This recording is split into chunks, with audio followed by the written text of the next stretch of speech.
오늘의 헤드라인입니다. 지난달 해상으로 이뤄진 인공강우 실험이 미세먼지를 줄이는 데는 실패한 것으로 나타났습니다. 하지만 일부 섬 지역에선 약한 비가 내리는 등 인공강우 가능성은 확인돼 기상청은 앞으로 선진국과의 기술 격차를 줄여나가겠다고 밝혔습니다. 고급 과학기술 인력을 키우기 위해 전국 4개 도시에 지어진 과학기술원에 공동사무국이 세워집니다. 공동사무국은 중복 연구를 피할 수 있도록 과학기술원 간의 협력을 높이고 경쟁력 강화를 위한 정책 발굴 등을 수행할 예정입니다. 과거 정부 중심으로 이뤄지던 우주 개발이 이제는 상업적 목적을 가진 민간 우주기업 중심으로 재편되고 있습니다. 세계 우주 개발 산업의 새로운 트렌드가 된 뉴스페이스에 대해 과학 본색에서 알아봅니다. 개나 고양이 등과 가족처럼 지내는 국내 반려동물 인구가 1,000만 명을 넘었지만 반려동물을 학대하는 사례 또한 늘고 있습니다.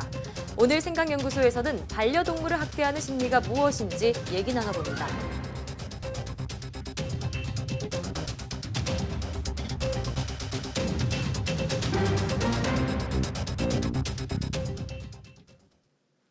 여러분 안녕하십니까? 사이언스 투데이입니다. 지난달 25일 서해에서 실시한 인공강우 실험이 미세먼지를 줄이는 데 실패한 것으로 나타났습니다.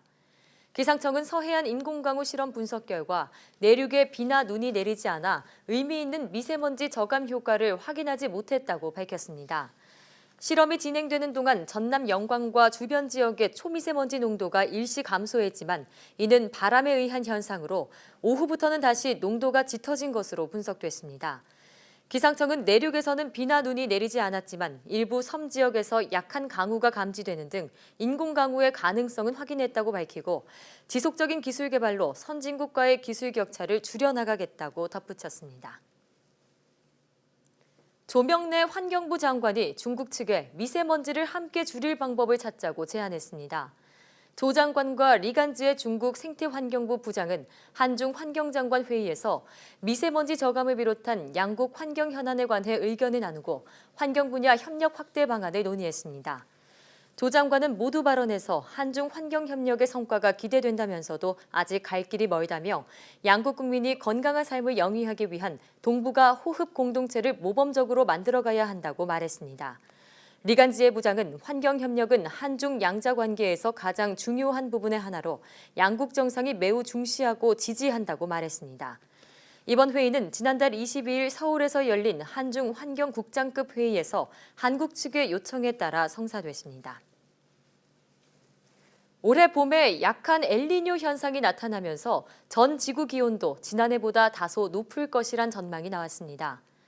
세계 기상기구 WMO는 현재 엘니뇨, 라니냐 감시구역의 해수면 온도가 평년보다 약 1.2도 높은 상태로 올 봄에는 약 50에서 60%의 확률로 약한 엘니뇨 상태가 지속할 것으로 보인다고 밝혔습니다. 엘니뇨는 적도 부근 동태평양의 바닷물 표면 온도가 평소보다 상승하는 현상으로 전 세계적으로 이상기후를 가져옵니다. 이에 따라 올해 전 지구의 기온은 지난해보다 다소 높을 것으로 예상됩니다. 기상청은 통계적으로 엘니뇨가 우리나라 봄철 날씨에 큰 영향을 주진 않지만 겨울에 이어 봄철에도 평년보다 포근한 날씨가 이어질 가능성이 크다고 밝혔습니다. 카이스트와 지스트, 유니스트와 같은 대학을 과학기술원이라고 부르는데요. 과학기술 인재 육성이라는 공통의 목적으로 설립됐지만 지역별로 분산돼 있어 예산 비효율성 등의 문제가 제기되고 있습니다. 정부가 이 같은 문제 해결을 위해 4대 과기원 공동사무국을 설치합니다. 이성규 기자입니다. 지난 1971년 고급 과학기술 인력 양성을 목적으로 설립된 과학기술 특성화대학 카이스트, 이후 광주의 지스트, 대구의 디지스트, 울산의 유니스트 등 3개 특성화대학이 차례로 설립됐습니다. 하지만 한국의 MIT를 표방하며 비슷한 목적으로 세워져 예산 낭비와 연구 중복이란 문제점이 꾸준히 지적돼 왔습니다. 특히 대전 카이스트를 제외한 나머지 3개 대학은 정치적 타협에 따라 생겨났다며 대학의 경쟁력을 키우려면 이들을 통합해야 한다는 의견마저 나오는 실정입니다. 지난번 국정감사 때 정치권에서 먼저 나온 소리인데요. 이제 4대 과기원에서 연간 쓰고 있는 R&D 예산이 1조 4천억입니다. 1조 4천억이라는 돈을 쓰고 있는데도 불구하고 우리 국민들이 기대할 만한 성과가 나타나고 있지 않지 않냐. 정부는 우선 과학기술원 간 협력을 강화하고 전체 과학기술원의 경쟁력을 높이기 위해 공동사무국 설치 협약 체결에 합의했습니다. 공동사무국은 과학기술원 경쟁력 강화를 위한 정책 발굴과 제안, 연구 중복 분야 검토와 중점 추진 분야 발굴 등의 업무를 수행합니다. 매번 선거철이 되면 정치적 목적의 선심성 과기원 설립이 지속해서 시도되고 있습니다. 정부 예산을 효과적으로 운영하고 글로벌 경쟁에서 살아남기 위해선 공동사무국을 넘어 통합이사회 등 중장기적인 체계 마련이 필요하다는 지적입니다. YTN 사이언스 이성규입니다. 과학 분야의 도서 판매량이 최근 5년 동안 꾸준히 늘어난 것으로 집계됐습니다. 인터넷 서점 예스24가 조사한 자료를 보면 자연과학 분야 도서 판매량은 2014년부터 2018년 사이 1년에 최소 3.5%에서 최대 20.4%까지 증가했습니다. 특히 지난해에는 42만 7천여 권이 팔리면서 2014년 판매량에 비하면 50% 증가한 것으로 조사됐습니다. 이런 판매량 증가에 힘입어 자연과학 분야 도서 출간량은 지난해 697권으로 2014년보다 31% 늘었습니다. 자연과학 도서의 꾸준한 인기 상승은 TV 프로그램과 영화 등 과학을 주제로 한 대중매체의 확대에 따른 것으로 분석됩니다. 한국과학기술단체 총연합회 차기 회장에 이우일 서울대 기계항공공학부 교수가 선출됐습니다. 과총은 27일 정기총회를 열고 이우일 교수를 20대 회장으로 최종 결정했다고 밝혔습니다. 이우일 차기 회장은 서울대 기계공학과를 졸업하고 1987년부터 지금까지 서울대 기계항공공학부 교수로 재직 중이며 한국공학학림원 부회장과 서울대 부총장, 바른과학기술사회 실현을 위한 국민연합 상임대표 등을 역임했습니다. 이 차기 회장은 내년 3월부터 3년 동안 과총을 이끌게 됩니다.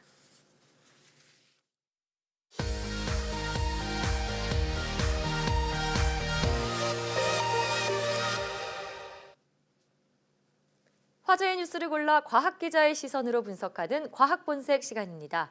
오늘은 이성규 기자와 함께하겠습니다. 어서 오세요. 안녕하세요. 네, 오늘은 어떤 소식으로 시작해볼까요? 지난해 11월이었죠. 중국인 과학자 허징쿠이가 예. 이 유전자를 교종한 아기를 탄생시켰다 예. 해서 이제 전 세계적인 논란을 불러일으켰었잖아요. 그렇습니다. 그 유전자 이제 교종으로 태어났던 그 쌍둥이의 이름이 그 루루하고 나나인데요. 예. 이제 중국 당국이 조사를 해보니까 실제로 이 쌍둥이가 태어난 게 확인이 됐죠. 네. 당시 이제 허젠쿠이 연구팀은 이 CCR5라는 유전자를 제거했거든요. 이 CCR5라는 유전자는 에이즈 바이러스가 우리 몸에 감염할 때 필요한 유전자인데 예. 이걸 제거했으니까 이 태어난 아기들은 아마도 에이즈에 감염되지 않을 것이다. 그래서 에이즈의 저항성을 띨 것이다. 이런 목적으로 그런 걸 했었는데 이 쌍둥이의 그 부모 중에 한 명이 에이즈 감염자여서 이런 일이 있었던 거였죠. 그런데 최근에 흥미롭게도 이 루루와 나나의 지능이 높아질 수도 있다. 이런 주장이 제기되고 있습니다. 에이즈 감염과 관련한 유전자를 제거했는데 이 아이들의 지능이 높아질 수도 있다고요. 어떤 연관성이 있는 건가요? 이제 그런 주장의 핵심은 아무래도 이 CCR5라는 유전자에 있는데요. 예. 이 미국 UCLA 연구팀이 이 CCR5와 관련한 굉장히 흥미로운 연구 결과를 국제학술지 셀에 최근에 발표를 했어요. 네. 근데 그 논문의 내용을 보면은 생쥐의 그 CCR5 유전자를 제거했더니 생쥐의 그 인지 기능이 개선이 된 거죠. 네. 기억력이 좀 좋아졌다 이런 내용이었고요. 한 가지 더는 그 뇌졸중 이후에 그 인간의 뇌에서도 CCR5 유전자를 제거했더니 이 뇌의 기능 회복 속도가 더 빨라졌다 이런 내용의 연구 논문이었던 거예요. 네. 그러니까 이런 이제 그 UCLA 연구팀의 연구 결과 이외에 이제 기존의 이 CCR5하고 그 인지 기능과 관련한 연구, 선행 연구 결과를 보면은 이 선천적으로 이 CCR5 유전자에 결함이 있는 사람이 있을 수가 있잖아요.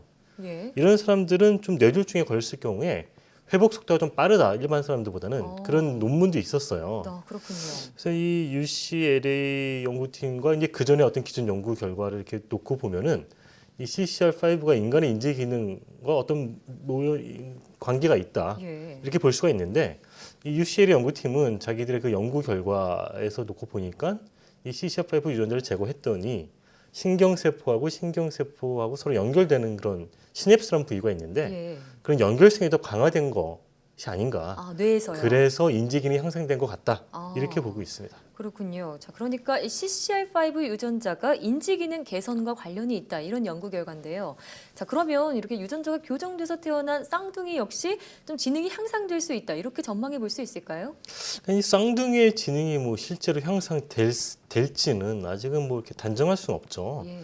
근데 이제 UCL의 연구팀이 이제 그럴 개연성이 굉장히 크다. 이렇게 이제 내다보고 있는 거죠. 네. 뭐 생쥐 실험의 결과나 지금까지 보고된 연구 논문들을 놓고 봤을 때 그렇게 추정할 수 있다라는 건데요. 다만 이 인간의 지능이라는 게 사실은 굉장히 좀 인지기라는 게 좀 예측하기가 좀 어려워요. 사실은 네. 사실은 거의 불가능에 가깝거든요. 그렇군요. 그래서 어떤 이런 쌍둥이들의 CCR5 유전자를 교정한 게 사실은 인간의 그 인지 기능이랑 관련이 없는 그 에이즈 감염 때문에 했다고 하더라도 우리가 어떤 그걸 예측할 수 없기 때문에 이 허젠쿠 연구팀은 그런 실험을 하지 말았어야 된다. 아. UCL의 연구팀은 이제 그렇게 또 주장을 하고 있는 거죠. 예, 아무래도 긍정적인 결과만 나올 것이다 이렇게 예측할 수 없기 때문이겠죠. 자, 그럼 여기서 궁금한 게 과연 허젠쿠이 교수는 이런 CCR5의 기능을 알고 있었을까요? 근데 그게 좀 애매한 부분이 있는데요. 이 CCR5 유전자가 이제 인지 기능과 관련이 있다는 선행 연구 결과가 이미 많이 보고가 돼 있었잖아요. 아, 이미요. 예. 그래서 이런 정황을 놓고 보면은 아마도 허젠쿠이도 CCR5라는 유전자가 뭐 인간의 인지 기능에 어떤 영향을 줄 것이다. 이것은 좀 인지하지 않았을까? 아, 이렇게 보는 견해가 있어요. 근데 또 다른 견해는 뭐냐면 이건 이제 주로 이제 허젠쿠이와 같이 미국에서 연구를 했던 과학자들이 얘기를 하는 건데 예. 이 지난해 이제 11월에 이제 홍콩에서 이 유전자 편집 관련 회의가 열렸었잖아요. 네. 이제 그 당시에 이제 뭐 이런 걸 허진쿠한테 물어봤었대요, 과학자들이. CCR5 유전자가 이제 인지 기능 향상이랑 관련이 있는 논문들이 많이 나와 있는데 네. 당신은 어떻게 생각을 하느냐. 알고 그러니까 이제 진행을 했느냐? 허진쿠가 내가 이제 그 논문들을 봐서 알고는 있지만 예. 이게 실질적으로 인과관계가 증명이 되려면 더 많은 연구가 시도돼야 된다. 그래서 약간 좀 그 둘의 관계를 좀 이렇게 좀 보수적으로 보수적으로 봤군요. 봤다. 예. 이렇게 그런 견해도 있습니다. 아, 자, 그런데 한편으로는요, 이렇게 CCR5를 좀 억제할 수 있는 그런 약이 있다면 인지 기능 개선 혹은 뇌졸중 치료제 등으로 쓰일 수 있지 않을까 이런 기대도 해보게 되는데요. 그러니까 사실은 이제 그런 기대가 있는 거죠. 예. 그래서 이제 UCL의 연구팀이 사실은 그와 관련한 또 임상 시험을 진행을 하고 있는데요.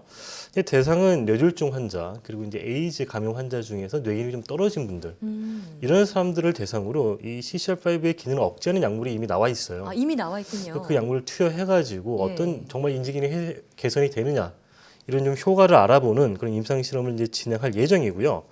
다만 이제 여기서 이 연구팀이 얘기하는 것 중에 하나는 뭐냐면 인지 기능이 떨어진 환자들한테 이제 네. 그런 CCR5의 기능을 억제하는 약물을 투여하는 것과 정상적인 사람들한테 우리가 의도적으로 그 CCR5의 기능을 억제해야 하는 것은 다르다. 아, 그러네요. 그러니까 인지 기능이 떨어진 사람들 회복을 해야 되잖아요. 예. 그러니까 이건 치료 목적으로 하는 거고 이 후자의 경우에는 어떻게 보면 우리가 인위적으로요. 인지 기능을 강화시키는 거잖아요. 예. 우리가 흔히 말하는 어떤 그런 초지능 뭐 인간 예. 요건 좀 구별해야 된다 이렇게 얘기하고 있습니다. 그렇군요. 자, 이 CCR5 유전자 제거가 이 쌍둥이 아이들에게 이 에이즈 제거뿐만이 아니라 치매 예방을 위한 이런 가정까지도 가져올지 좀 기대해 볼 수 있을 것 같습니다. 자, 다음으로는 어떤 소식 준비하셨나요? 근데 유럽의 그 베네룩스 3국이라고 혹시 들어보셨나요? 베네룩스 3국이 어떤 건가요? 벨기에, 네덜란드, 룩셈부르크를 이제 다 같이 붙어 있는 나라 세 개죠. 이 세 개국을 이제 우리가 줄여서 베네룩스 3국이라고 하는데 이 가운데 이제 룩셈부르크와 관련한 얘기를 좀 하려고 합니다. 룩셈부르크요. 룩셈부르크는 굉장히 작은 나라잖아요. 굉장히 인구가 작은 도시국가죠. 예, 사실은. 한 60만 명 정도밖에 예. 안 된다고 알려져 있는데 이 룩셈부르크에 어떤 희소식이 있길래요? 룩셈부르크는 사실은 이제 전통적으로 금융 강국으로 알려졌어요. 그래서 어. GDP 한 4분의 1을 금융으로 먹고 사는 나라인데 예. 이거에 이제 설명하기 앞서 갖고 플래니터리 리소시스라는 회사가 있어요. 예. 2012년쯤에 창립이 됐고 직원 수가 뭐 한 60명 정도밖에 안 돼요. 굉장히 작은 회사죠. 예. 근데 이 회사에 또 다른 별칭이 있는데 그 별칭이 소행성 채굴 회사예요. 소행성 채굴 네, 좀 회사요. 의외죠. 그러니까 예. 소행성에 있는 뭐 광물 자원을 채굴하겠다 뭐 이런 회사인 거죠. 물론 아직 현실화되지는 않았는데 흥미롭게도 이 룩셈부르크 우주청이 예. 이 조그만 회사에 2,800만 달러를 투자했다는 거예요. 사실 뭐 투자금 받아도 미래의 소행성에 가서 채굴을 하는 거잖아요. 좀 봉의 김선달이 떠오르기도 하고 좀 흥미로운데요. 자, 룩셈부르크가 이 회사에 우리 돈으로 한 300억 원이 넘는 돈을 투자했다고요. 그러니까 이제 룩셈부르크는 전통적으로 금융업이 강한 나라인데 예. 이제 뭐 IMF를 거치고 하면서 좀 금융업에 한계가 있다 이런 생각을 한 거고 그럼 다음 미래 먹거리를 뭐냐라고 고민했을 때 이제 이 나라는 국가 차원에서 이제 우주에서 찾겠다 이런 결정을 내린 거죠. 미래 먹거리가 우주에 네, 있다. 근데 흥미롭게도 이제 먹거리를 우주에서 찾는 거는 뭐 이렇게 정한 거는 맞는 건데 예. 이거를 이제 정부가 주도해서 개발하겠다는 게 아니라 그걸 잘 하고 있는 민간 기업을 만들거나 예. 육성하거나 뭐 지원하겠다 어. 이런 개념인 거죠. 심지어 또 외국 민간 기업이잖아요. 그렇죠. 룩셈부르크 입장에서는. 그 플래니트 리서치 같은 민간 기업에 이제 개발을 해서 뭐 이제 앞으로 우주 개발을 좀 주도하겠다 이게 룩셈부르크의 전략인데요. 예. 어떻게 보면 이제 우주 분야의 좀 강소 전략이다 이렇게 볼 수가 있는 거죠. 예. 근데 뭐 얼핏 보면은 뭐 그 전에 뭐 나사나 뭐 이런 우주 개발이랑 비슷한 것도 같은데 사실 이제 큰 차이가 있죠. 우주 개발의 주체가 민간 기업이라는 점에서 차이가 있는데 예. 이처럼 민간 우주 기업 중심의 우주 개발을 우리가 특별히 뉴 스페이스라고 불러요. 네. 뭐 새로운 우주라는 뜻이기도 한데 기존의 그 나사와 같은 정부 기관이 주도했던 우주 개발을 올드 스페이스라고 예. 부르는 것과 이제 구별하기 위해서 뉴 스페이스라고 부르는 거죠. 네, 자, 그러니까 민간 중심의 우주 개발을 뉴 스페이스라고 부른다고요. 자, 그러면 우주 개발의 패러다임이 정부 중심에서 민간 중심으로 옮겨가고 있다. 이렇게 볼 수도 있을까요? 지금 단계는 이제 뭐 트랜지션이라고 볼 수 있을 것 같아요. 예.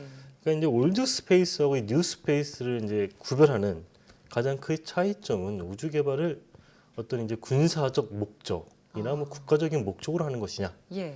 아니면 상업용으로 할 것이냐 이걸로 볼 수가 있거든요. 네. 그러니까 과거에 그 미국 나사가 아폴로 11호를 달에 착륙시킨 그 목적은 사실은 그 구소련하고 우주 경쟁에서 지지 않기 위해서 케네디 대통령 주도에 시행이 됐었던 거죠. 물론 케네디는 그거 보기 전에 이미 사망을 했었지만 예. 그러니까 이제 이 아폴로 11호 계획은 사실상 우주에서 미국의 패권을 공고히 하겠다. 이런 어떤 국가적인 목표 아래 진행이 됐던 거였죠. 예. 어떻게 보면 이제 대표적인 올드 스페이스다. 이렇게 볼 수가 있는데요. 네. 자, 그런데 최근에는 또 미국의 스페이스X나 영국의 버진 갤럭틱처럼 정말 민간이 주도하는 그런 우주 개발 업체들이 맹활약을 하고 있잖아요. 자, 그럼 이렇게 뉴 스페이스가 부각하고 있는 이유 무엇이라고 보시나요? 이제 올드 스페이스 시절에 어느 정도 이제 우주 기술의 개발이 성숙이 된 거죠. 예. 그러니까 이 민간 기업들도 지금은 나사와 업계를 나란히 하는 기업들이 많이 생겼잖아요. 네. 물론 이제 이들 기업들이 독자적으로 기술을 개발한 것도 있고, 뭐 나사와 협력해서 개발한 것도 있고, 예. 나사에서 또 이양받은 기술도 있을 거예요. 예. 그런데 어느 정도 이런 성숙한 기술력을 바탕으로 이제는 이제 민간 영역에서 우주가 돈이 된다. 이런 시대가 도래했다. 이렇게 판단을 한 거죠. 미국의 이제 투자은행 그 회사인 모건 스탠리가 전망한 걸 보면은 뉴 스페이스 우주 시장 규모가 2017년에 보다 한 2040년이 되면은 한 240% 정도 증가할 것이다. 그래서 1조 1천억 달러에 달할 것으로 예상이 됐는데 예. 이게 이제 뭐 거의 1,000조가 넘는 금액인 거죠. 1조 1,000억 이게 달러. 뭐 예. 우리선 상상이 안 되는 그런 예. 시장이 열린다는 거죠. 그래서 스페이스X나 뭐 블루 오리진이나 뭐 그런 버진 갤럭틱 같은 이런 회사들이 예. 지금 그 엄청난 돈을 투자하면서 우주 분야에 뛰어드는 이유가 예. 그만큼 시장이 형성이 될 거니까 여기서 또 돈을 우리가 회수할 수 있을 것이다. 예. 이렇게 내다보고 있는 거죠. 네, 이 말씀해주신 세 가지 회사 말고도 정말 수많은 민간 우주 기업들이 현재 있잖아요. 앞으로 민간 우주 기업들이 정부의 뒤를 이어서 우주 개발을 개척하고 있다. 이렇게 볼 수 있겠네요. 네, 오늘 말씀 잘 들었습니다.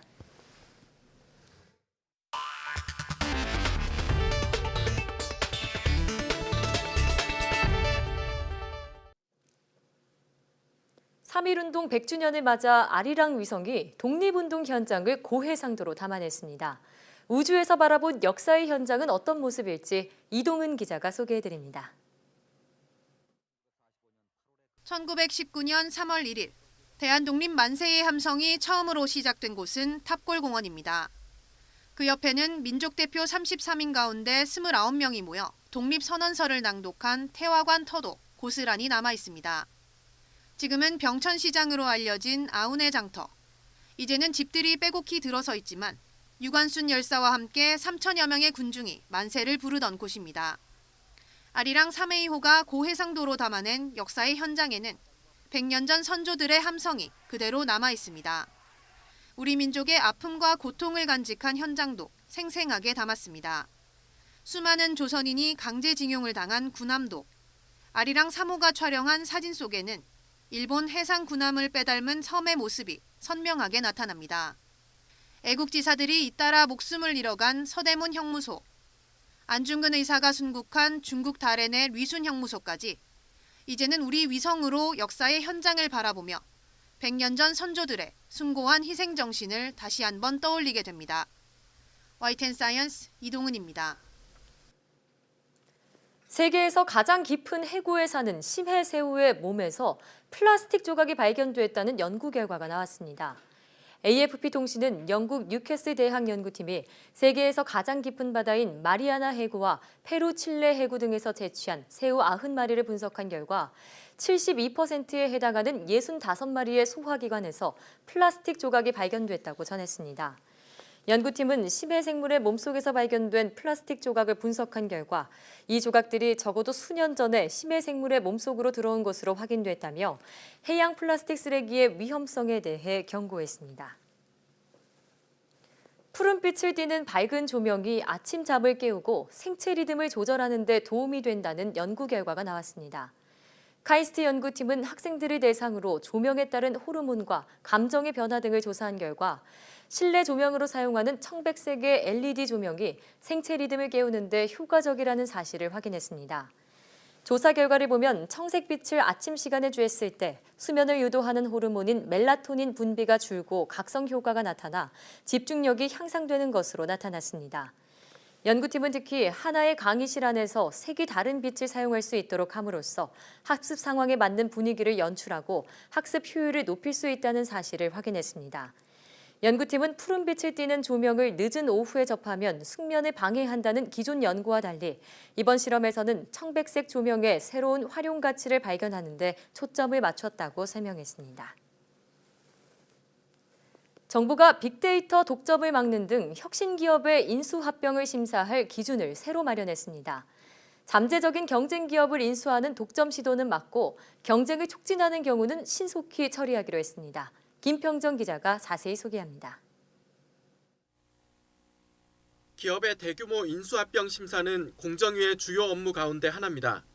독과점을 일으킬 정도라면 기업 결합을 막기도 하는데 기준이 예전 산업에 맞춰져 혁신 기업에 적용하기에는 한계가 있었습니다.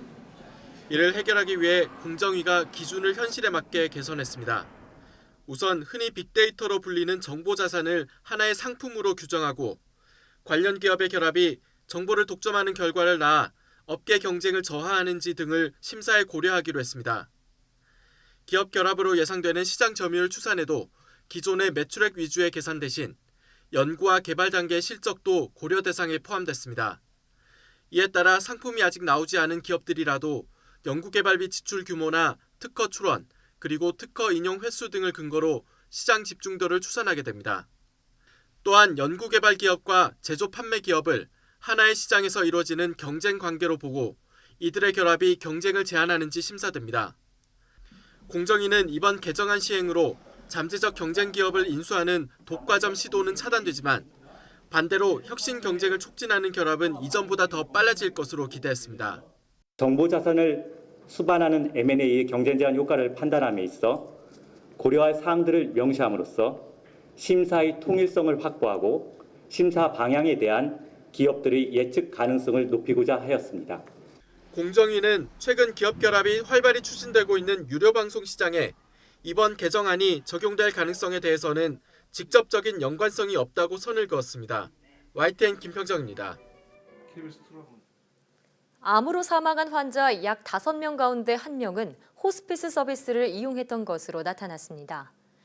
보건복지부와 국립암센터 중앙호스피스센터가 발간한 2017 호스피스 완화 의료 현황을 보면 암 사망 환자 78,800여 명의 22%인 17,300여 명이 말기에 호스피스를 이용했습니다. 암 사망자 기준 호스피스 이용률은 2008년 7.3%에 불과했으나 2012년 11.9%, 2016년 17.5% 등으로 해마다 증가했습니다. 과자와 사탕, 초콜릿 등에 들어가는 식용색소가 모두 안전한 것으로 나타났습니다. 식품의약품안전처는 과자나 캔디류, 초콜릿 가공품 등 41개 식품 유형 1,454개 제품의 식용 타르색소 함량을 분석한 결과 모두 사용 기준에 적합한 것으로 나타났다고 밝혔습니다.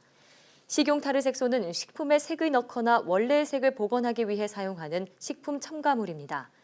식약처는 이번 조사에서 모든 제품의 식용 타르색소 검출량이 인체에 위해 우려가 없는 수준인 것으로 나타났다고 설명했습니다.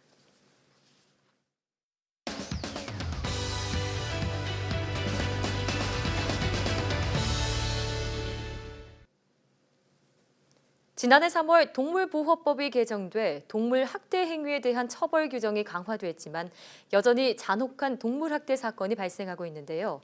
오늘 생각연구소에서는 동물을 학대하는 심리에 대해 알아보겠습니다. 연세대학교 심리학과 이동기 교수와 함께합니다. 어서 오세요. 네, 안녕하세요. 네. 자, 최근 동물 학대 사건이 정말 연이어 일어나고 있습니다. 대표적으로 어떤 사례들이 있었을까요? 네, 여러 가지 있는데요. 지난 9일에 한 여성이 애견숍에서 50만 원에 분양받은 말티즈를 식분증 증상을 갖고 있다고 해서 와서 이제 분양받은 지 6시간 만에 환불해달라 이렇게 왔어요. 그러니까 이제 주인 되시는 분이 거절을 하고 좀 지켜보자 이렇게 얘기를 했더니 그 여성이 애견숍에서 와서 그 말티즈를 주인한테 집어 던진 거예요.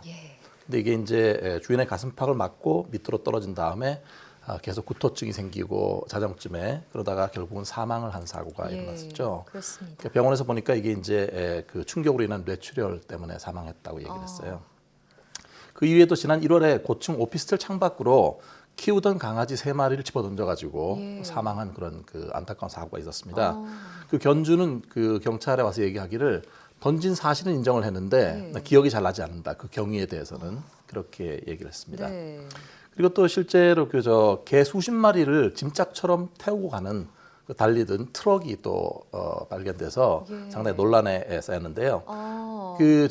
완전히 그러니까 어떤 철창 사이로 살이 막 삐져나오고 짓눌리고 끼어 있고 막 이런데 그냥 그대로 달리고 있는 사진이 발견됐습니다. 예, 정말 저 자료 영상을 보기가 힘들 정도로 끔찍한 사건들인데요. 문제는 여전히 곳곳에서 계속해서 일어나고 있다는 점입니다. 자, 이렇게 동물을 학대하는 행위에서도 어떤 심리적인 그런 원인을 좀 찾아볼 수 있을까요? 네, 몇 가지 생각해 볼 수 있는데요. 가장 먼저 자신의 힘과 어떤 우월의식, 권력 이런 것들을 발휘하고 싶어서 사실 동물을 대상으로 이거를 발휘를 한 거죠. 일종의 어떤 우월의식에 의한 폭력성을 정당화한 그런 행위로 볼 수가 있겠고요. 그런 경우 사실 학대당하는 그 대상에 대한 그런 고통이나 이런 거에 대한 동정심 이런 것들이 거의 없는 모습이죠. 또는 이제 여러 가지 사회에서 받은 스트레스를 사람한테 이걸 풀기는 어렵고 그러니까 말 못하는 동물한테 푸는 그런 사람들이 또 있습니다. 사실 동물이 보복하지 못한다는 사실이 그런 폭력적 행동을 더 강화시켜주는 그런 요소가 될 수가 말도 있습니다. 못하고요. 네. 그리고 어떻게 보면 이 동물 학대하는 것도 하나의 학습된 그런 결과로 볼 수도 있습니다. 어릴 때부터 가정이나 주변에서 동물을 학대하는 모습을 많이 지켜본 거죠. 그게 자기도 모르게 학습이 돼가지고 마치 죄책감을 느끼지 않고도 이런 행동을 할 수 있다고 생각하게 되는 거죠. 그래서 이제 이런 걸 문제가 뭐냐면 이게 문제가 될 수 있다는 의식 자체가 없으니까 계속 그런 행동을 하고 지속하는 거죠. 또한 분노 조절 장애가 있을 경우에도 이런 증상이 더 강화될 수도 있습니다. 자, 그러면 혹시 이렇게 동물을 학대하는 심리가 잠재되어 있던 그런 폭력성이 나오는 것이라고 볼 수도 있을까요? 네, 일면 그럴 수 있다고 봅니다. 실제로 폭력적인 그런 모습이 나타나는데 한 가지 재미있는 현상은 뭐냐면 동물만 학대하는 게 아닙니다. 그러면요? 동물 학대하는 사람들이 사람도 학대하는 경우가 있거든요. 사람에게도 그 폭력성이 나온다고요? 그렇죠. 네, 그래서 사실 얼마 전에 크게 문제가 됐던 갑질 폭행 논란을 빚었던 양진호 회장 그 사례가 한 예인데요. 이 사람은 웹하드 업체의 실소유주였잖아요. 근데 직원들을 폭행하고 동시에 보면은 닭을 향해서도 뭔가 칼을 휘두르고 석궁 같은 거로 닭을 쏘도록 하고 이렇게 시켰잖아요. 정말 말이 안 되는 일이죠. 네, 그래서 워크숍 같은 데서 이제 닭을 향해서 석궁을 쏴라 이렇게 했는데 실제로 닭이 죽지 않으니까 이 사람이 자기가 직접 석궁을 쏘기도 하고 그 다음에는 살아있는 닭을 공중으로 던지게 한 다음에 직원 보고 한 1m짜리 칼로 이걸 베도록 이렇게 시켰는데 이런 것들은 사실 거의 도살 행위는 직접적인 건 아니지만 동물 학대의 어떤 전형적인 그런 모습이라고 볼 수 있겠습니다. 이제 동물 학대가 사실 거의 사회 문제로 많이 지금 비화되고 있거든요. 노스이스턴 대학 연구 결과를 보면은 동물을 학대했던 그 70%, 그 사람들의 70%가 적어도 하나 이상의 다른 범죄를 저질렀다고 네. 하고요. 또 하나는 실제 40%, 그중에 40%는 사람에 대해서도 폭력 범죄를 저지른 적이 있다고 합니다. 그 말은 동물학대범이 강력 사범이 될 수도 있다 이런 얘기인가요? 네, 실제로 이제 사람에 대해서 이제 어떤 범죄를 저질 수 있는데요. 연쇄살인 등의 어떤 강력 사범들이 실제로 사람에 대한 범행을 하기 전에 동물을 대상으로 예행 연습을 했다는 얘기들이 많이 보고되고 있어요. 예를 들어서 2006년부터 2008년까지 한 2년 동안 부녀자 8명을 살해하고 장모와 부인도 살해했던 연쇄살인범 그 강호순이 있었잖아요. 근데 이런 얘기를 했다고 하네요. 그동안에 개를 많이 잡다 보니까 사람 죽이는 게 아무렇지도 않고 오히려 살인 욕구를 억제할 수가 없었다. 이렇게 얘기를 했다고 하네요. 그렇군요. 네, 그러니까 아마도 이제 그전에도 운영하던 자기 그 도축장에서 개를 많이 잡고 이런 그 경험이 있었던 것 같고요. 무감각해졌나 봐요. 네. 또한 2017년에 미성년자를 유인해서 시체 유기를 하고 그때 문제를 일으켰던 그 어금니 아빠 사건이 있었죠. 예. 네, 이영학. 그 경우에 그 딸이 무조건적으로 아빠의 지시를 따랐잖아요. 네. 근데 그 이유를 이영학이 어떻게 설명을 했냐면 아마도 내 딸이 예전에 내가 화가 나서 개 6마리를 망치로 죽이는 모습을 지켜봤기 때문에 예. 순순히 잘 따른 거다. 이런 얘기를 했습니다. 예. 그러니까 이런 흉악범이나 사이코패스나 이런 거 보면은 어린 시절에 어떤 동물 학대 경험도 있었고 또 그런 것들을 지켜봤던 경우가 있는데요. 미국 연방수사국인 FBI 같은 경우에는 실제로 2016년부터 동물 학대는 살인 사건에 견줄 만큼 중요한 사건이다. 예. 이런 학대다 이렇게 얘기를 했고요. 따라서 동물 관련 범죄를 통계 베이스화하자 이런 얘기를 하고 있습니다. 네. 또 앞서 어려서부터 좀 학대를 경험한 그런 사람들이 동물 학대를 저지를 가능성도 있다고 하셨는데 관련한 연구 결과가 있을까요? 네, 이게 그 국제 동물 보호 단체인 포포스가 예. 연구를 해보니까요, 동물 학대하고 인간의 폭력성 간에 어떤 관계가 있는가 이걸 예. 알아봤더니 아동 학대로 치료를 받고 있는 사람의 80%가 동물 학대를 한 경험이 있다고 합니다. 80%. 예, 두 개가 관련이 높죠, 상당히. 예. 이 중에 3분의 2는 부모가 원래 폭력적이었고 애완동물을 죽이거나 뭔가 부상을 입히거나 한 거를 지켜봤던 경험이 있었고요. 예. 또 다른 3분의 1은 자기도 사실 그런 걸 지켜보니까 일종의 피해자잖아요. 예. 그런데 자기가 커서 동물을 다시 학대했다고 보고 있습니다. 관련성이 있다고 볼 수 있겠네요. 그렇죠. 또 직접적인 폭력은 없더라도 자기의 능력을 고려하지 않은 무책임하게 너무 많은 동물을 사육하는 그런 행위 역시 학대의 일종이라고 하던데요. 네, 네. 그게 좀 신기한 그런 현상인데 일종의 애니멀 호딩이라고 합니다. 예. 호딩은 일종의 비축하다라는 그런 말인데요. 어떤 거냐면 이게 반려동물에 대해서 집착하다 보니까 과도하게 너무 많은 동물을 키우는 거예요. 네. 근데 그거를 충분하게 뭐 케어를 하거나 보살피지 않고 그냥 방치를 해버리니까 예. 사실은 그런 열악한 환경에서 키워지다 보니까 뭐 질병이나 상해나 이런 걸 입어서 실제 죽음에 이르는 그런 경우도 상당히 보고가 되고 있습니다. 네. 근데 이게 정신의학적으로 보면은 이런 거를 저장강박증의 일환으로 보는데요. 이때 저장 대상이 이제 동물이 되는 거죠. 어떤 물건이나 동물이나 이런 거를 자기가 키울 수 있는 범위 이외로 가득 이렇게 방치하는 그런 건데요. 상당히 의사결정상의 문제가 있을 수가 있고 그다음에 이제 주변 사람들한테 아무래도 이런 사람들이 인정이나 사랑을 많이 못 받다 보니까 뭔가 특정한 대상이나 동물에 과도하게 집착하는 게 아닐까 이런 얘기들을 하고 있습니다. 예, 자, 이런 집착도 폭력의 일종이고 또 정신장애일 수도 있다 이런 말씀까지 해주셨는데 사람에게든 동물에게든 학대와 폭력이 없는 사회를 만들기 위해서 우리는 어떤 노력을 해야 할까요? 실제 사람과 관련 짓지 않아도 동물 학대는 그 자체로 범죄이기도 하고 예. 그것은 사회 문제 그런 인식을 우리가 가져야 할 것 같고요. 예. 그다음에 이제 이 동물 자체가 사실 고통을 느끼거든요. 예. 근데 그 고통을 느끼는 대상에 대해서 우리가 어떻게 보면은 그 동감이나 공감을 하지 못하는 게 가장 큰 문제인 것 같아요. 네. 동물도 고통을 심하게 느낍니다. 예. 그런 거를 우리가 충분히 생각해야 되고 도덕적으로도 고려받을 가치가 있는 존재라고 하는 거를 네, 그렇습니다. 생각을 해야 될 것 같고요. 네. 사실 동물 학대도 한 여러 가지 폭력 중에 하나잖아요. 이 동물 학대 이거를 멈추면서 우리가 많은 폭력들을 사실 멈출 수 있는 중요한 첫 단추를 키울 수 있다 이렇게 생각이 됩니다. 네, 정말 동물을 보호하는 것은 결국 인간과 사회를 보호하는 것이다 이런 말씀이네요. 네, 지금까지 생각연구소 연세대학교 심리학과 이동규 교수와 함께했습니다. 오늘 말씀 고맙습니다.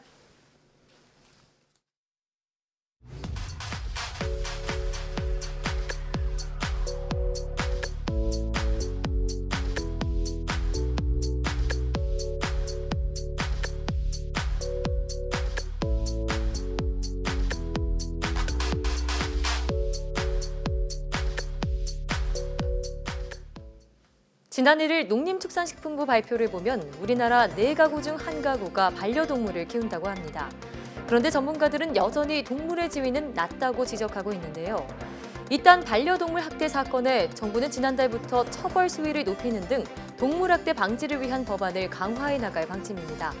그러나 누구나 동물을 쉽게 키우고 쉽게 버릴 수 있는 우리 사회의 분위기부터 바꿔나가야 하지 않을까요? 사이언스 투데이 오늘 저희가 준비한 소식은 여기까지입니다. 함께해 주신 여러분 고맙습니다.